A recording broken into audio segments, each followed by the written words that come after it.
బిడ్డలారా, దేవుని వాక్యం సెలవిస్తుంది.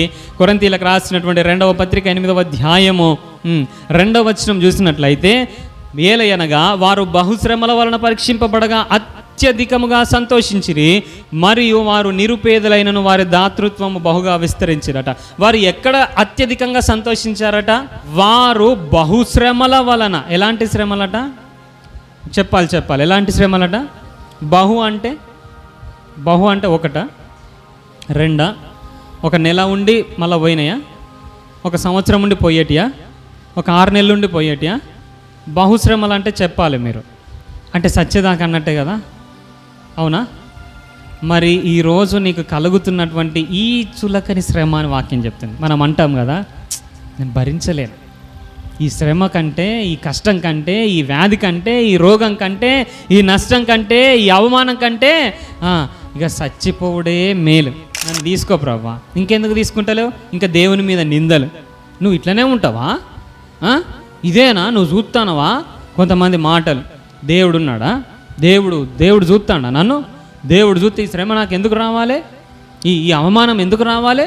ఆయన బిడ్డను కాదా నేను? అమ్మో, ఎన్ని మాటలు వస్తాయి కదా. కానీ ఇక్కడ భక్తుల చరిత్ర చూడండి. వారు బహుశ్రమల వలన పరీక్షింపబడగా అత్యధికంగా సంతోషించారట. ఈరోజు ఎంతమంది బహు అవసరం లేదండి, శ్రమల వలన సంతోషిస్తున్నారు. వీళ్ళకు బహుశ్రమలు కలిగినా అత్యధికంగా సంతోషిస్తున్నారట. అరే, ఎంత మంచి మాట కదా. శ్రమలేమో బహుగా ఉన్నాయి, సంతోషం ఎలా ఉన్నది? కొంచెంగా ఉందా? అత్యధికంగా సంతోషిస్తున్నారట. ఈరోజు నీకు కలుగుతున్నటువంటి ఇరుకు ఇబ్బందిలో, ఎలాంటి ఇరుకులో ఇబ్బందిలో? క్రీస్తును కలిగి ఉన్నందుకు కలుగుతున్నటువంటి ఇరుకు ఇబ్బందిలో నువ్వు ఎలా ఉండాలి? సముద్రమే మన కళ్ళల్లో ఉన్నట్టు ఉంటుంది. ఒకటే శీదుడు, ఒకటే కన్నీరు. ప్రభువా, నువ్వు ఉన్నవా? ఏంది శ్రమ, ఏంది కరువు, ఏంది ఇబ్బంది, ఏంది అవమానం, ఏంది దెబ్బలు? ప్రియ దేవుని బిడ్డలారా, మనం ఎన్ని శ్రమలు అనుభవిస్తున్నామో అంత అత్యధికంగా సంతోషించాలి. ఎందుకో తెలుసా? నీ కొరకు ఆ శ్రమల తర్వాత అద్భుతమైనటువంటి మహిమ ఘనత నీ కొరకు దేవుడు దాచిపెట్టాడు. యేసుక్రీస్తు ప్రభువారు తనను తాను తగ్గించుకొని ఈ లోకానికి వస్తే తన పరిస్థితి ఏంటో తెలుసా? తను దీనుడుగా ఉన్నాడు, తను దరిద్రతను అనుభవించాడు, సొంత వారి వలన అవమానాలు, సొంత ఇంట్లో పిచ్చోడని అన్నారు, యూదుల ద్వారా వ్యతిరేకత. అయితే ఆ తర్వాత ఫిలిప్పీలో రాసినటువంటి పత్రికలో మనం చూసినట్లయితే కింద లాస్ట్ ఎంత ఉంటుందో అక్కడి నుంచి పైన లాస్ట్ ఎంత ఉంటుందో అక్కడ దాకా ఆయన నామము అత్యున్నతంగా హెచ్చింపబడ్డదట.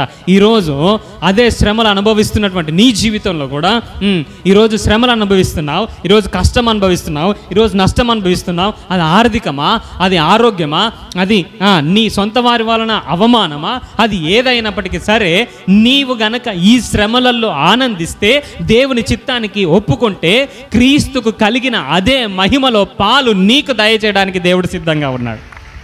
దేవుని నామానికి మహిమ కలుగును గాక.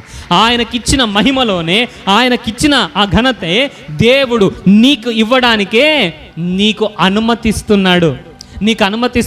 అందుకే నేను ప్రతిసారి ఈ మాట జ్ఞాపకం చేస్తాను. కాళ్ళు తడవకుండానైనా సముద్రాన్ని దాటగలమేమో కానీ కన్నీళ్ళు లేకుండా మన జీవిత గమ్యాన్ని మనం చేరుకోలేము. ఇదే మాట ఆత్మీయంగా చెప్పినట్లయితే, కాళ్ళు తడవకుండా సముద్రాన్నైనా దాటగలమేమో కానీ అవమానము, శ్రమ, ఇరుకు, ఇబ్బంది లేకుండా క్రైస్తవ జీవితాన్ని మనము దాటలేం. ఒకవేళ అలా దాటినవనంటే నీకు మహిమ లేదు. ఈరోజు నీకు శ్రమ, ఇరుకు, ఇబ్బంది, నష్టం, అవమానం జరుగుతుందా?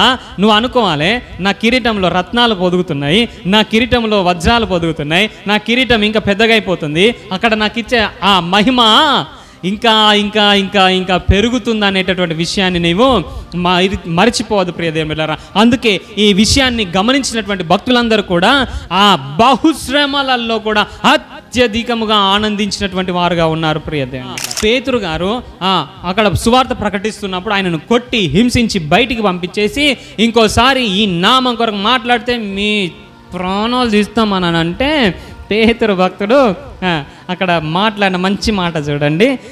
ఆ నామము కొరకు అవమానము పొందుటకు పాత్రులమని ఎంచబడినందున వారు సంతోషించుచు మహాసభ యుద్ధ నుండి ఏం టెరఫిక్ అండి కదా. ఈరోజు చాలామంది చెప్తున్నారు నువ్వు దీవించబడ్డానికి నియమించబడ్డావు. ఎస్, దేవుడు నిన్ను దీవించాలి అని అంటే ముందు ఇంకొక కార్యం జరగాలి. మనము కేవలం ఆశీర్వాదానికి మాత్రమే కాదు, దేవుని కొరకు శ్రమ అనుభవించడానికి కూడా నియమించబడ్డా. లాజర్ ఎక్కడున్నాడు? ధనవంతుడు ఎక్కడున్నాడు? లాజర్ కలిగినటువంటి బహుమానం ఎలా ఉంది? ధనవంతుడిగా ఉన్నటువంటి వాని యొక్క బహుమానం ఎలా ఉంది? ఈరోజు అదే బహుమానం, లాజరు కలిగిన బహుమానం, క్రీస్తుకు కలిగిన బహుమానం, పౌలుకు కలిగిన బహుమానం. పౌలుకు ఏమీ లేదనుకోవద్దు. పౌలుకున్న జ్ఞానం, పౌలుకున్నటువంటి ఆస్తి, పౌలుకున్నటువంటి ఆ యొక్క సుఖభోగాలు మామూలుగా లేవు. అయితే పౌలు గురించి రాయబడినటువంటి విషయం ఏంటో తెలుసా? సొంత వారి వలన అవమానం, సొంత వారి వలన దెబ్బలు, సమాజం ద్వారా దెబ్బలు, ఓడ పగిలినటువంటి పరిస్థితి, ఆకలితో ఉన్నటువంటి పరిస్థితి, వస్త్రాలు లేనటువంటి పరిస్థితి, దిగంబరత్వం, ఎంతో భయంకరమైనటువంటి పరిస్థితులు. ప్రియ దేవుని బిడ్డలారా, ఇలాంటి భయంకరమైనటువంటి పరిస్థితులను ఎందుకు ఓర్చుకున్నాడో తెలుసా? అక్కడ ఒక అత్యధికమైనటువంటి బహుమానం ఉన్నది, అత్యధికమైనటువంటి మహిమ ఉన్నది. అవన్నీ కూడా పొందుకోవటానికి ఇవి ఎన్నికకు లేవనుకున్నాడట. మోషే గురించి రాయబడినటువంటి మాట ఏంటో తెలుసా? ఫరో యొక్క కుమారుడు అనిపించుకోవడానికి ఇష్టపడలేదట. ఈరోజు చాలామంది ఫరో యొక్క కుమారుడు అనిపించుకోవడానికి ఇష్టపడుతూ ఉన్నారు. దేవుని బిడ్డలారా, ఫరో యొక్క కుమార్తె యొక్క కుమారుడుగా అనిపించుకుంటే ఒక 70-80 ఏండ్ల ఒక సుఖ భోగం నీకు దొరుకుతుందేమో కానీ క్రీస్తుతో తన ప్రజలతో కూడినటువంటి శ్రమ అనుభవిస్తే మోషే ఎవరో నువ్వు చూడలేదు, కానీ మోషేని నీ ముందు పెట్టి నేర్చుకోమంటున్నాడు దేవుడు. రానున్న దినాలలో నీ జీవితాన్ని ముందు నిలబెట్టి నేర్చుకో ఏలియా గురించి అని అన్నప్పుడు నీ జీవితం ఎలా ఉండబోతుంది? దేవుని బిడ్డలారా, వాళ్ళన్నీ కోల్పోయారు కాబట్టి మోషేని చూసి నేర్చుకోమని అంటున్నాడు. వాళ్ళన్నీ కోల్పోయారు కాబట్టి యోసేపు గురించి నేర్చుకోమని అంటున్నాడు. వాళ్ళన్నీ కోల్పోయారు కాబట్టి ఈరోజు పౌలు గురించి నేర్చుకోమని అంటున్నారు. ఈరోజు నీ గురించి చెప్పాల్సి వస్తే దేవుడు ఏం చెప్తాడు? ఏం కోల్పోతున్నావు? ఏ శ్రమ గుండా వెళ్ళినప్పుడు అత్యధికంగా సంతోషిస్తా ఉన్నావు? నియమింపబడినటువంటి వారం ఒక్కటే మనం ఆలోచన చేయాలి. నియమింపబడినటువంటి వారం అయితే ఎన్ని రోజులు తెలుసా ఇది? రాత్రి చీకటి వస్తే ఎంతసేపు ఉంటుంది? ఖచ్చితంగా ఉదయం వస్తుంది. మన ఆత్మీయ జీవితంలో ఎలా తెలుసా? ఈ చీకటి కొంత సమయమే ఉంటుందేమో కానీ మనకొచ్చే వెలుగు, మనకొచ్చే పగలు ఎలా ఉంటుందట? అది నిత్యం ఉంటుంది. ప్రియదేవుని, నిత్యం ఉంటుంది. నీకు కలిగే మహిమ నిత్యం ఉంటుంది, నీకు కలిగే వెలుగు నిత్యం ఉంటుంది, నీకు కలిగే బహుమానాలు నిత్యం ఉంటాయి. కాబట్టి ఈరోజు ఒక్కటే మనం ఆలోచన చేయాలి, నియమింపబడ్డ వారం. దేని కొరకు? అనేక శ్రమలు అనుభవించి మనం పరలోకం చేరటానికి.